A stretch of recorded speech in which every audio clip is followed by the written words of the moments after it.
Jadi langsung matu materi ni sermo maalana tarika ngata buka. Jadi tu amang nyilen waktu langsung amang. Melatih amang. Ala di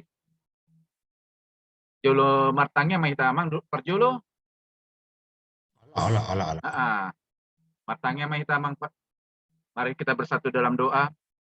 Segala puji syukur kami ucapkan kepadamu Bapa terkasih, Yesus Kristus dan Roh Kudus, atas semua kasih anugerah berkat-Mu yang Kau limpahkan di depan kami pada hari ini. Bapa, kami akan sermon di pendamping remaja, di mana bahan KTB yang akan kami sampaikan kepada remaja di tanggal 12 minggu ini, Tuhan. Engkau berkati Amang Pendeta Resort untuk memaparkan, memberi materi nanti Bapa, hingga kami, teman-teman, dapat mengerti dan dapat menyampaikan secara benar dan terarah. Masih banyak teman-teman kami yang belum bergabung Tuhan dalam perjalanan mereka dari kantor ataupun di kantor. Kami serahkan mereka dalam tangan-Mu, tutup bungkus sehingga kami dapat bergabung di acara sermon ini Bapa. Terpujilah Engkau anak-Mu Tuhan Yesus Kristus. Kami ucap syukur kepadamu. Amin. Di pasal Amang Padita. Terima kasih untuk Bang Roni di sini. Kita firman Tuhan tertulis dalam Matius 13 ayat 1 sampai 9 dengan Matius 13 ayat 18 sampai dengan 23. Demikian firman Tuhan. Pada hari itu keluarlah Yesus dari rumah itu dan duduk di tepi danau. Maka datanglah orang banyak berbondong-bondong lalu mengerumuni dia sehingga ia naik ke perahu dan duduk di situ. Sedangkan orang banyak semuanya berdiri di pantai. Dan ia mengucapkan banyak hal dalam perumpamaan kepada mereka, katanya, adalah seorang penabur keluar untuk menabur. Pada waktu ia menabur, sebagian benih itu jatuh di pinggir jalan, lalu datanglah burung dan memakannya sampai habis. Sebagian jatuh di tanah yang berbatu-batu, yang tidak banyak tanahnya, lalu benih itu pun segera tumbuh karena tanahnya tipis. Tetapi sesudah matahari terbit, layulah ia dan menjadi kering karena tidak berakar. Sebagian lagi jatuh di tengah semak duri. Lalu makin besarlah semak itu dan menghimpitnya sampai mati.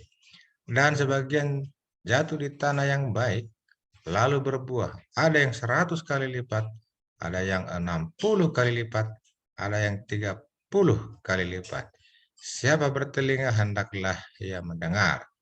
Karena itu dengarlah arti perumpamaan penabur itu.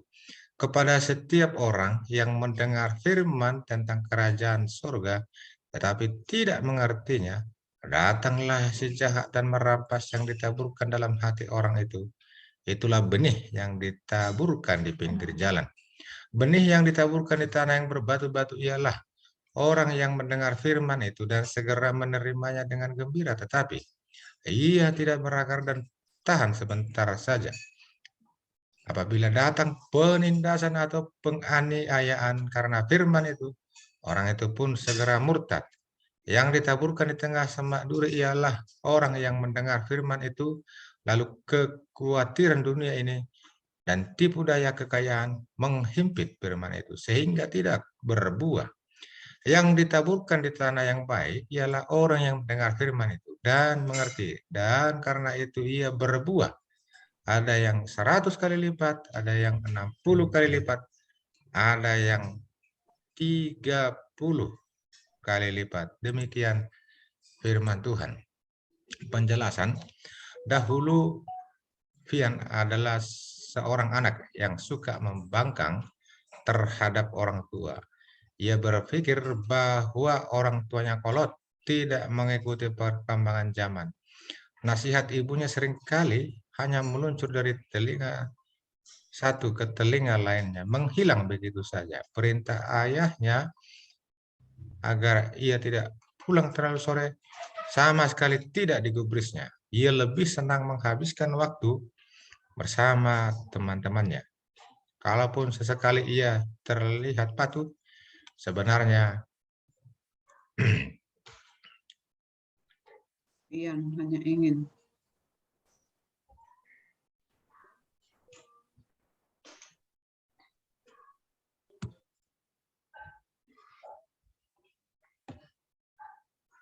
pian hanya ingin tidak dimarahi oleh mereka. Namun sekarang pian telah berubah. Ketaatan kepada orang tua yang ia tunjukkan adalah ketaatan yang murni dan tulus, bukan pura-pura. Ia sekarang tahu bahwa kedua orang tuanya sangat mengasihinya dan selalu ingin yang terbaik untuknya. Walaupun ibunya seperti cerewet dan ayahnya agak galak, Pian tahu bahwa nasihat mereka selalu baik, tidak pernah menyesatkan. Pian sekarang juga berusaha sebisa mungkin untuk menaati perintah-perintah Tuhan. Ia menyadari bahwa Tuhan merupakan Bapa yang baik yang selalu menginginkan hal-hal baik bagi anak-anaknya. Meski terkadang menjalankan firman Tuhan terasa berat, Pian tetap berusaha taat. Apa rahasia Pian sehingga ia bisa memiliki hati yang taat? Melalui pembacaan dan pembahasan firman Tuhan di bab ini, kamu akan belajar bagaimana memiliki hati seperti Pian. Bacaan firman Tuhan yang ditaburkan di tanah yang baik ialah orang yang mendengar firman itu dan mengerti lalu ia berbuah, ada yang 100 kali lipat, ada yang 60 kali lipat, ada yang 30 kali lipat, itu ayat 23 ya. Injil Matius 13 ini merupakan berita sukacita yang ditulis oleh Matius mengenai 7 perumpamaan tentang kerajaan surga atau kerajaan Allah begitu ya.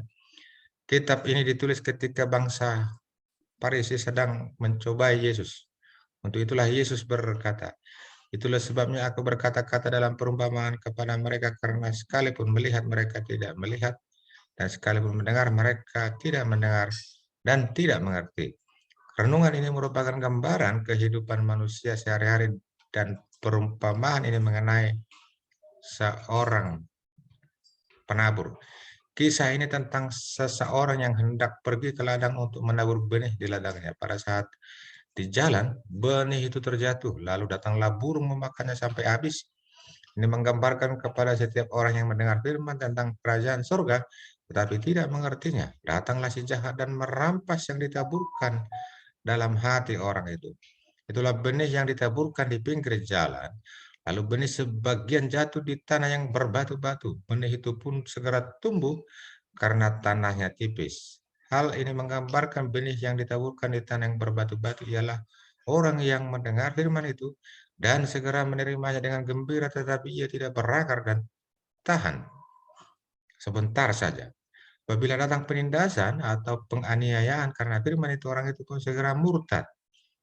Sebagian lagi jatuh di tengah semak duri. Lalu makin besarlah semak itu dan menghimpitnya sampai mati, menggambarkan orang yang mendengar firman, lalu kekhawatiran dunia ini dan tipu daya kekayaan menghimpit firman itu, sehingga tidak berbuah. Sebagian jatuh di tanah yang baik, berbuah. Ada yang 100 kali lipat, ada yang 60 kali lipat, dan ada yang 30 kali lipat, menggambarkan tentang orang yang mendengarkan firman itu, mengerti lalu ia berbuah. Ada yang 100 kali lipat, ada yang 60 kali lipat, dan ada yang 30 kali lipat. Dari firman ini kita dapat mengerti bagaimana setiap orang menerima firman Tuhan dan dalam kehidupannya. Ada yang keras hati, seperti hati membatu, dan orang ini selalu ingin pendapatnya yang benar tanpa mau mendengar pendapat orang lain. Orang yang mendengar firman itu dengan baik tidak mau menjalankan dalam kehidupan sehingga tidak menghasilkan apa-apa. Jadi firman Tuhan hanya akan tumbuh dan berbuah di tanah yang baik. Demikianlah kita dalam mendengarkan firman Tuhan harus siap menerima pertumbuhan firman Tuhan sehingga akan menghasilkan buah dalam kehidupan kita. Firman Tuhan menghasilkan buah yang baik dari orang-orang yang mendengarkan dan mengerti firman Tuhan serta menjalankannya dalam kehidupannya sehari-hari. Amin. Hati yang sedia menerima firman, bacalah perumpamaan tentang benih yang ditabur. Ada 4 jenis tanah ya. Tadi ada yang jatuh, ada di berbatu, semak, dan tanah yang subur begitu ya. Kemudian ada menceritakan dengan bahasa sendiri tentang perumpamaan ini, mungkin dengan bahasa anak-anak sekarang. Dalam perumpamaan tersebut ada digambarkan siapa, artinya penabur siapa, benih siapa, tanah siapa. Yang pasti penabur adalah Tuhan, benih itu adalah firman Tuhan, dan tanah itu bisa kita tafsir siapakah mereka dalam teks Alkitab ini, dan tentu siapakah mereka dalam zaman atau anak-anak remaja. Salah satunya ada Tian di dalamnya tadi ya. Benih yang ditabur itu jatuh ke 4 jenis tanah. Apa yang terjadi dengan benih-benih itu, jelaskan apa maksudnya. Tulislah jawabanmu dalam kolom di bawah. Ini ada pertanyaan-pertanyaan di sini ya. Kemudian ada ayat pendukung di sana dari 2 Timotius 3 ayat 1 sampai 11 tentang hubungan Rasul Paulus dan Timotius juga, supaya ada keteladanan, ketaatan Timotius seperti Paulus tentang firman Tuhan. Demikian ada 2 Timotius 3 ayat 15 sampai dengan ayat 16. Bisa kita lihat bagaimana kondisi Timotius sebagai seorang hamba Tuhan yang bekerja di ladang Tuhan. Tentu dengan tuntunan Roh Kudus dia dapat mengembangkan jemaat-jemaat sampai dikatakan ada hal-hal yang perlu dipahami oleh Timotius, bagaimana dia seorang muda tetapi dia harus bisa memimpin jemaat Tuhan, begitu ya. Ada aplikasi di sana, hal-hal apa saja yang selama ini menghambat untuk mengerti firman Tuhan, mengetahui, mengimani, meneladani, menjalankan. Biasanya kita kalau mendengar akhir dari ucapan pembacaan firman Tuhan, berbahagialah orang mendengar firman Tuhan serta memeliharanya, seperti Maria, begitu ya. Hal-hal apa saja yang perlu kamu ubah dalam ibadah pribadi, bisa saat teduh, ayat hafalan, dan yang lain juga. Demikian, Bang Roni, mungkin ada diskusi kita, silakan. Oke, makasih Amang Pendeta Nami. Kepada kakak-kakak, kami persilakan, mana tahu nanti yang diuraikan Amang tadi yang dibaca, dan kita mungkin persiapkannya dengan membaca di bab 3 ini, yang mau ditanyakan kepada Amang Pendeta. Jadi kita bisa menyampaikan apa yang kurang mengerti kepada remaja. Kami persilakan. Amang, saya mau nanya tuh yang di poin D, Amang. Apa yang menyebabkan tanah yang subur itu bisa menghasilkan buah, sedang yang lain tidak? Karena ini kan tentang hati remaja kita sampaikan, karena mereka akan merenung. Saya termasuk di hati mana? Apakah tanah di pinggir jalan, tanah yang berbatu, atau tanah yang bersemak duri? Karena kalau tanah yang subur berarti mereka sudah siap mendengarkan firman Tuhan. Karena remaja kita yang kita banyak, kita mengerti itu tidak semudah mereka dapat menangkap firman itu. Lihat ya, Amang. Yang di poin D, Amang, pertanyaan.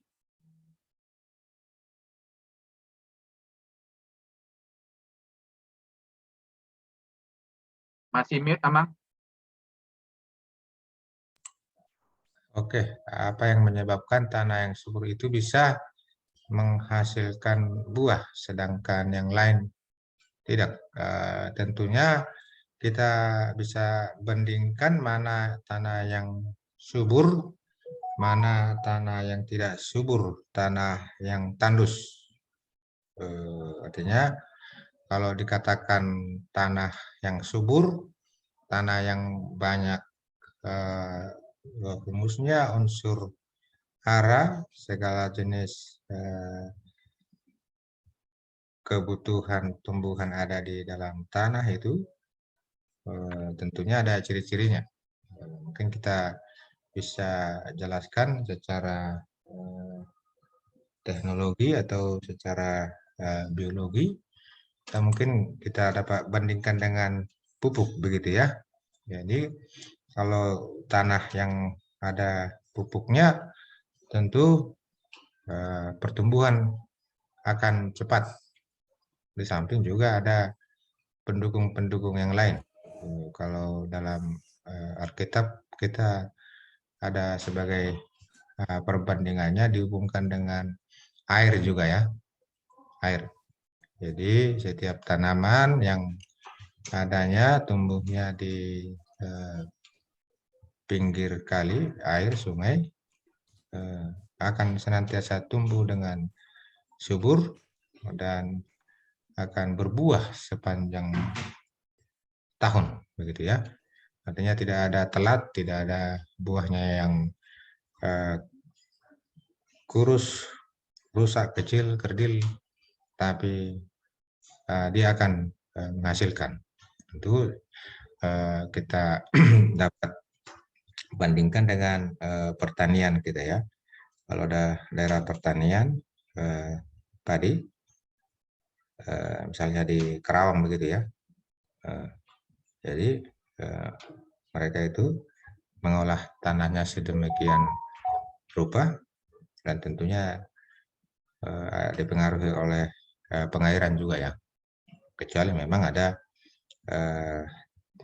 tanaman yang khusus di darat, tanaman keras, tentu juga harus ada humus, ada banyak gizi, unsur hara, vitamin di tanah itu sesuai dengan apa yang dibutuhkan pohonnya. Mungkin kalau dikatakan pH juga ya, pH yang berbeda-beda. Jadi tidak semua tanaman sama ke semua tanah begitu ya. Kalau secara lebih detail begitu ya, ada yang cocok ke apa namanya kopi, tetapi sangat-sangat jauh berbeda untuk tanaman nanas. Ya. Kalau nanas bisa agak gersang-gersang dikit, panas. Kopi, teh harus yang ada dinginnya juga. Ada faktor cuaca iklim juga di dalamnya. Tetapi mayoritas adalah tanah yang subur seperti yang dikatakan di sini. Ada terutama karena tumbuhan itu ada letaknya di atas tanah begitu ya. Kemudian kalau kita bandingkan dengan hati ya memang ya hati yang tulus ikhlas begitu ya, hati yang dapat dikatakan bersih lah begitu ya. Memang ada hati kotor, pasti ada hati kotor seperti hati orang-orang Farisi itu. Mereka sangat-sangat kotor hatinya, berbeda hati dengan pikiran, berbeda pikiran dengan ucapan, berbeda pula dengan perbuatan, hal yang kontradiktif begitu ya. Artinya hati yang tulus, polos, suci pastinya akan bisa memuat, mengisi firman Tuhan dalam kehidupannya. Dan ketika dia isi itu, maka apapun yang dia hadapi dalam kehidupannya, ada tantangan, ada godaan, ada kekayaan, ada harta, ada jabatan, tidak akan goyah. Karena hatinya telah diisi oleh firman Tuhan. Ada cocoklah, klop lah begitu ya. Klop hatinya dengan firman Tuhan. Begitu, Bang Roni. Berarti Godang Amang, untuk penjelasannya, kakak-kakak ada yang mau ditanyain kepada Amang? Karena Kak Melati, Kak Isa,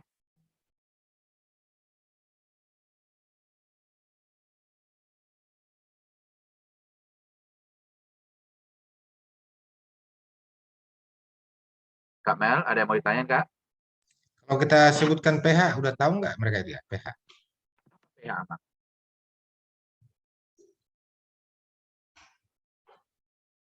PH tanah gitu ya, tahu nggak kira-kira ya?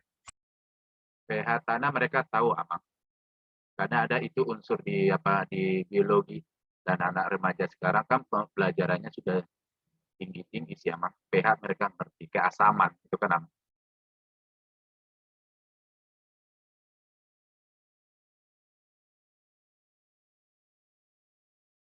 Kakak-kakak ada yang mau ditanya mengenai seputar bagaimana tentang kesediaan hati remaja untuk mendengarkan firman Tuhan?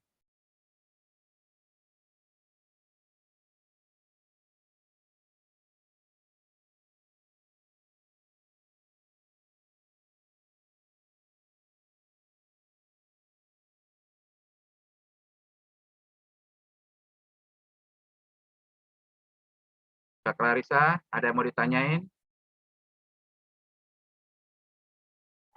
Masih belum, Bang. Belum? Mm-mm. Kak Duma, Kak Ratna,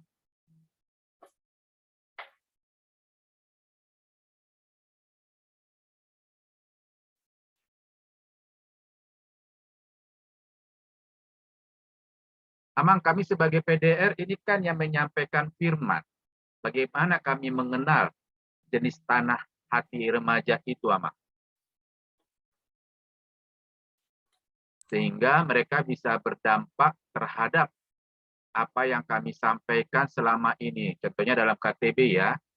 Nah, karena di itu kan kami belum bisa melihat, karena yang tahu itu kan ini pekerjaan Roh Kudus untuk menggerakkan hati adik-adik remaja kami di dalam mendengarkan firman Tuhan. Karena tugas kami ini sebenarnya kan agar adik-adik remaja dalam hatinya menaruh bahwa Yesus itu di hatinya, bahwa Tuhan Yesus itu adalah Tuhan dan Juru Selamat mereka.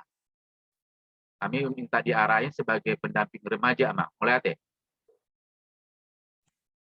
Ya, memang makasih Bang Roni untuk kategori satukah dia, kategori 2-kah dia, kategori 3-kah dia, atau kategori 4 yang subur. Gimana kita mengenal ini? Memang ya kalau cara filosofinya seperti Tuhan Yesus katakan, ya yang pasti pohon itu kelihatan dari buahnya, begitu ya, kan? Ya, jadi kalau buahnya bagus, ranum, manis, enak, besar, tentu pohonnya bagus, kan begitu. Jadi kelihatan dari buahnya, kelihatan dari hasilnya, kelihatan dari kalau mungkin untuk pekerjaan sehari-hari dari kinerjanya, gitu ya. Ya, misalnya saja ya kita bisa tanya, kalau dia memang anak remaja, anak sekolah, ya, bagaimana nilainya di sekolah, begitu ya kan? Tapi memang tidak 100% itu sebagai ukuran. Ada aja yang kerjanya tidur-tidur, tapi karena otaknya cerdas, encer, cukup dia mendengar di sekolah nilainya udah 100, begitu ya. Tapi biasanya ada pengaruh lah nilai gitu. Masa nggak ada pengaruh nilai? Artinya salah satu cara kita mengenal ya dia dalam kategori 1, 2, 3 atau 4 kah? Kemudian ada ketahuannya dari kedekatan PDR saya kira ya. Kedekatan PDR dari pribadi personalnya dengan anak-anak remaja. Artinya kedekatannya seperti apa, seringkalikah atau jarangkah, atau dekatkah PDR-nya dengan remajanya. Tentu akan ketahuan karakternya, perilakunya seperti apa. Artinya kalau memang kita tidak mengenal remaja sama sekali, memang sangat-sangat sulit, susah. Atau mungkin kita bisa mengetahuinya dari lingkungan, dari orang tua, dari tetangga, atau bahkan dari anak-anak remaja sendiri. Misalnya kan kita bisa terima laporan, waduh ini emang gimana si A mengganggu aja kerjanya emang. Nah, itu berarti udah kategori A kan gitu. Oh itu emang si A itu baik sekali begitu ya. Pernah kita masuk ke rumah jemaat begitu ya. Oh, kita tanya anak-anak situ, ini yang ini Narde, yang mana rumahnya? Oh sana, emang Pak, kita diantarin. Dia sebagai remaja di tempat itu sangat-sangat dikenal oleh anak-anak. Artinya udah kelihatan dari buahnya. Malahan diantar kita. Oh itu, ini rumahnya. Kita diantar. Emang kamu kenal? Ya, ya saya kenal kakak itu, katanya. Anak-anak. Ya kita tahu, ternyata dia sangat baik ke orang-orang di sekitarnya, ke anak-anak. Bukan hanya anak-anak, orang tua.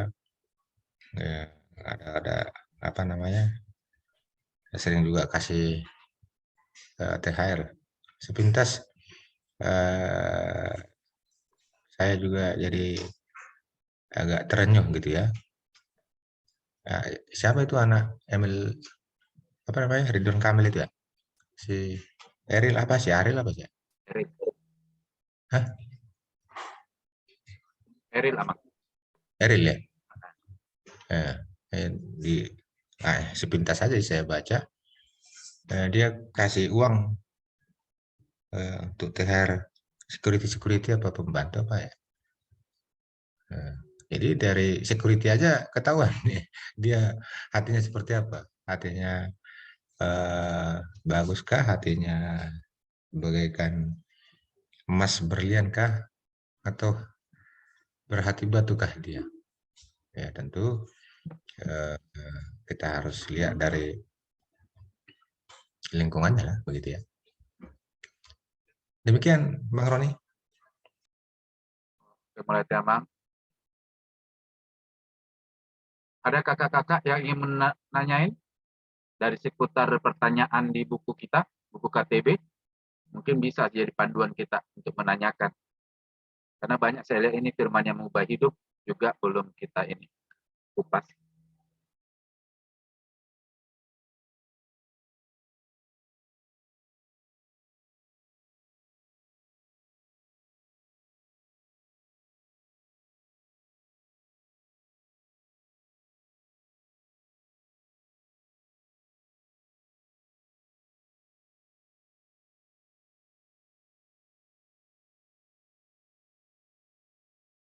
Sehingga nanti kita bisa jelas menerangkan kepada adik-adik kita.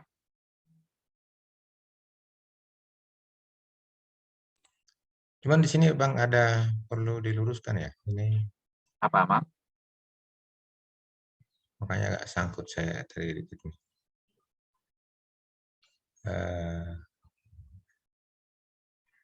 Pendalaman teks itu ya. Ada alinea kedua, Halo? ada ditulis di situ bangsa Parisi. Saya kira bukan bangsa Parisi begitu ya. Orang gitu ya, Mang ya? Nah, nanti agak repot pula urusannya nanti. Orang Farisi ya, Mang? Orang Parisi, karena bangsa itu kan Israel, bagian Ya. dari sama kayak tadi ini kelompok-kelompok ini. Bagian dari bangsa Israel adalah orang Parisi atau kelompok Parisi lah, kelompok Parisi, orang Parisi, karena ada macam-macam, ada ahli Taurat, ada orang Parisi, ada orang Saduki, ada orang Herodian juga, dan ada orang Zelot juga ada. Petrus bagian dari orang Zelot begitu ya, pemberontak yang pengen merdeka dari bangsa Romawi begitu ya. Jadi diterjemahkan atau diganti dengan kata orang lah, kelompok, kaum biasanya kaum Parisi ya. Kalau di Alkitab kita ditulis kaum atau apa ya, orang? Kaum Farisi juga ada, Mang. Kaum ada, orang ada. Ada orang. Ya, oke. Yang mana satu juga nggak apa-apa. Oke.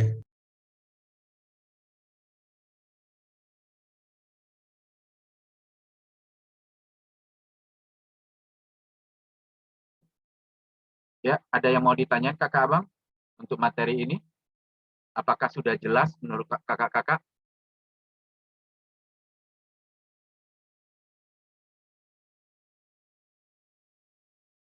Karat ada mau ditanya? Kayaknya mau nanya. Enggak, Bang. Cuma ini mau perjelas aja, yang B itu berarti penabur itu adalah Tuhan Yesus. penatua ya, semacam Paulus. Paulus adalah penabur di sini ya, Mang ya. Kalau ambil konteks dari 2 Timotius itu berarti di sini kalau bisa digambarkan penabur adalah Paulus, benih itu firman Tuhan, tanah itu katakan Timotius gitu ya, Mang ya. Bisa. Ya. Pertanyaannya ini, Mang. Kalau ini kan digambarkan ada 4 tanah ya. Seakan-akan tanah itu harus berjuang untuk dirinya sendiri untuk menjadi tanah yang subur atau yang berbatu atau yang di pinggir jalan gitu loh. Sementara ya ini memang perumpamaan sih. Cuma maksudku adalah apakah kontribusi dari penabur juga diperlukan, Amang, sehingga tanah ini pun bisa berubah dari tanah yang tandus berbatu menjadi tanah yang subur gitu, Amang. Sejauh apa sih kalau di sini kan kelihatan kita seperti menunjuk pada tanah aja gitu. Penaburnya bagaimana gitu, Amang. Jadi bagaimana supaya ya kita sebagai PDR pun bisa membantu tanah-tanah ini menjadi tanah yang subur gitu loh. Ya, peranan si penabur ini sendiri seperti apa ya, Mang? Terhadap tanah-tanah ini sampai sejauh mana sehingga ya bukan hanya sekedar menabur aja gitu loh. Bagaimana kita memberi efek terhadap tanah ini gitu, Mang?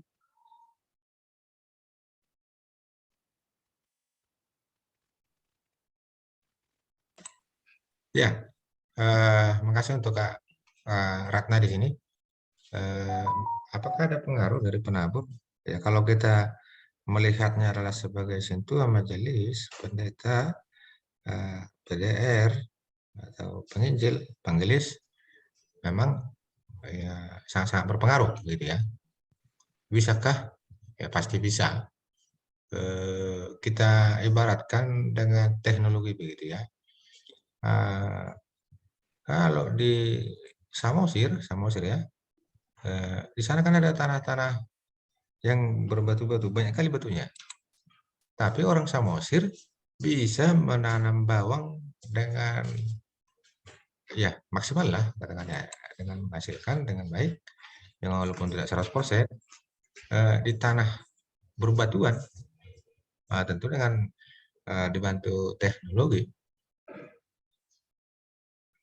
Ethiopia yang kita kenal sebagai negara zaman saya anak ya, negara yang paling miskin, Ethiopia yang sering terjadi bencana kelaparan, sekarang sebagai eksportir begitu ya. Demikian dengan tandus di daerah Israel,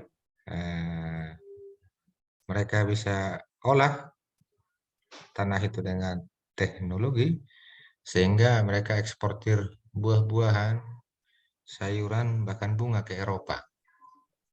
Jadi artinya ada juga pengaruh bagaimana kita approach pendekatan terhadap kalau kita sebut remaja PDR adalah sebagai tanah.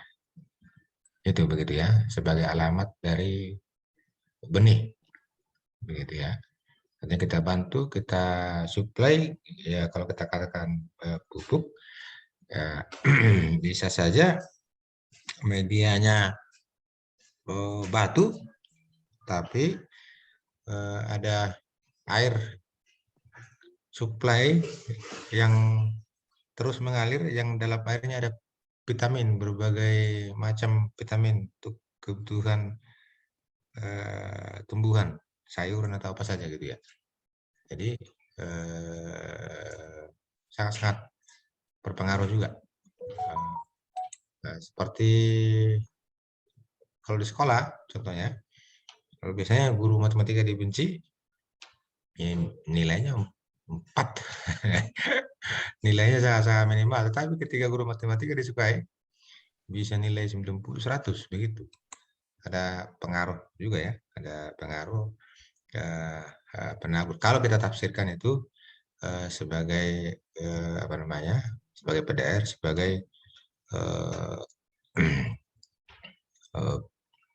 penatua, sintua, pendeta atau penyampai firman Tuhan. Tetapi kalau kita tafsirkan itu sebagai Tuhan ya memang Tuhan adanya begitu, begitu ya. Demikian.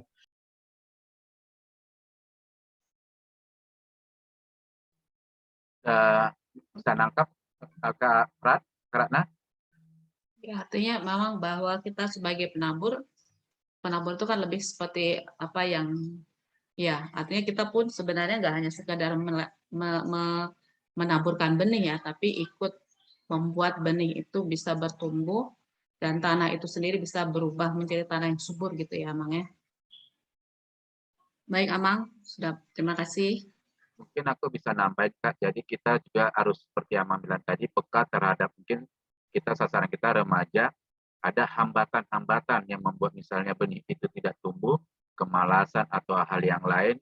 Tadi kan ada batu dan duri, ya tugas kita melihat. Mungkin secara kita pendamping remaja, membimbing mereka, apa permasalahan mereka. Jadi kita dekat kepada mereka, sehingga apa yang kita sampaikan itu Roh Kudus bekerja, mereka akan terkikis. Jadi tanah yang gersang itu bisa diolah dengan kuasa Roh Kudus. Itu sih menurutku secara sederhana, Kak. Oke. Sebentar lu, Bang Roni. Ya, Mas. Ini kalau dalam teks ini kan, coba yang tadi, yang kaitan dengan orang Farisi ya, pendalaman teks. Itulah sebabnya aku berkata-kata dalam perumpamaan kepada mereka, karena sekalipun melihat mereka tidak melihat, dan sekalipun mendengar mereka tidak mendengar, dan tidak mengerti. Artinya, dalam konteks ini kan, yang menjadi penabur adalah Tuhan Yesus. Nah, begitu ya. Nanti jangan salah tafsir pula kita kan. Nah, tetapi kalau kita analogikan itulah sebagai dalam keseharian untuk saat ini, untuk sekarang ini adalah Sintua, pendeta, PDR, ya bisa saja, tidak masalah. Begitu untuk meluruskan aja. Oke, Ya, makasih. itu dari intinya dari firman ini memang kalau dari ayat itu penabur itu Tuhan Yesus, tapi kita secara ini kan mendampingi, menyampaikan seperti yang bilang tadi, mendampingi. Jadi kami menyampaikan firman itu, tapi bukan kami berarti penabur yang asli, tapi penabur asli Tuhan Yesus sama. Itu Amang menurut Melati. Oke, Melati. Silakan Kak Melati, tadi udah mau bertanya. Saya mau ini aja kali Bang ya, Amang. Menurut penangkapan saya nih, tanah yang subur itu kan itu yang bisa menghasilkan buah yang baik. Sementara kita melihat nih anak-anak remaja ini atau bahkan kita pun belum tentu tanah yang subur. Jadi sekarang kita mau mengarahkan ke tanah yang subur ya, supaya kita dan adik-adik remaja itu menjadi tanah yang subur, supaya berbuah yang lebat ya, supaya firman Tuhan itu nyata dan berbuah dalam kehidupan kita. Nah, bagaimana tanah itu supaya subur, hati kita itu supaya bisa berbuah itu, kita bisa PDR, orang tua juga ya, menurut saya sih orang tua juga termasuk, orang tua, PDR, terus penatua gereja gitu, itu hati kita itu harus selalu dipelihara, dipupuk, terus disiram supaya tidak kering dan setiap saat firman Tuhan itu selalu diperkatakan gitu ya, supaya akarnya kuat, jadi supaya nanti dewasanya tidak murtad. Nah, itu juga bisa kita lihat dari sekarang sih, jadi anak-anak itu kan, anak remaja itu kan sudah bisa kita lihat kira-kira yang mana sih yang sudah terbuka hatinya, yang sudah memperlihatkan bahwa dia itu sudah yang rajin membaca firman gitu. Itu bisa kita lihat dari pelayanannya juga, dari hal-hal kecil yang dia layani di gereja. Dia bisa menjadi WL, bisa menjadi pendua syafaat, bisa menjadi musik gitu ya. Nah, itu salah satu buah dari firman yang sudah bisa kita lihat di anak-anak remaja itu, dan itu tidak lepas dari ya yang paling ini sih orang tua sih Bang. Itu sih menurut penangkapanku begitu. Mau lihat ya Amang, tolong dikoreksi. Ya, Amang, silakan Amang. Oke, makasih untuk melatih. Kita Serta memang ini Sekretaris Surya nih lagi ngobrol. Ini ternyata dipakai Wik Kanaan sekarang. Oh, oke. Jadi gini, Amang Roni, ya Amang. sekarang saya buka nanti tautannya, saya kasih ke Amang, pakai itu aja untuk melanjutkannya. Karena kanan udah banyak yang nunggu gitu. Oh, siap Amang. Berarti nanti ini nggak usah saya tutup ya Amang ya?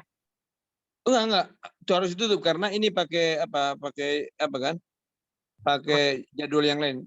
Tapi tolong segera keluar dulu, saya tutup dulu, nanti saya kasih link ya. Oke Amang. Oke. Amang. Kami piani satu kini nama Amang. Apa? Karena Amang Padres juga mau pertanyaan. Mungkin diskusi PDR sebentar, udah ngobrol-ngobrol PDR nggak? Ya, oke. 2 menit lagi Amang ya, 2 menit lagi Amang ya. Yuk. Oke Amang lihat ya. Amang, mau lihat kondisi kita, mungkin kita sudahi sermon kita malam ini Amang. Kami persilakan kepada Amang Pendeta Resort untuk membawa doa penutup Amang. Mau lihat ya Amang. Oke, melalui Bang Roni, melalui kakak-kakak PDR. Jadi melalui nats ini sekali lagi kita diarahkan untuk senantiasa bisa menerjemahkan penabur benih dan tanah dalam teks ini, tentu dalam kehidupan keseharian remaja sekarang ini. Amin. Marilah kita berdoa. Bapa di sorga, Bapa yang kami kenal dalam Kristus Yesus Tuhan kami, pada hari ini Tuhan kami telah membahas firman-Mu yang akan kami sampaikan, yang kami taburkan kepada anak-anak PDR, kepada bersama dengan para PDR, supaya mereka dapat senantiasa menyampaikan firman-Mu dalam kebenaran dan kehendak Tuhan semata saja, bukan karena kehendak kami, pribadi kami, tetapi Tuhan yang senantiasa menerangi hati dan pikiran kami, supaya firman-Mu dapat dilakukan oleh para remaja anak kami sebagai generasi penerus gereja-Mu. Terima kasih Tuhan, untuk malam hari ini kami serahkan tubuh, roh, dan jiwa kami hanya ke dalam tangan-Mu saja. Dalam Kristus Yesus kami telah berdoa dan mengucap syukur. Kasih karunia dari Tuhan kita Yesus Kristus, anugerah dari Allah Bapa dan persekutuan dari Roh Kudus kiranya menyertai kita sekalian.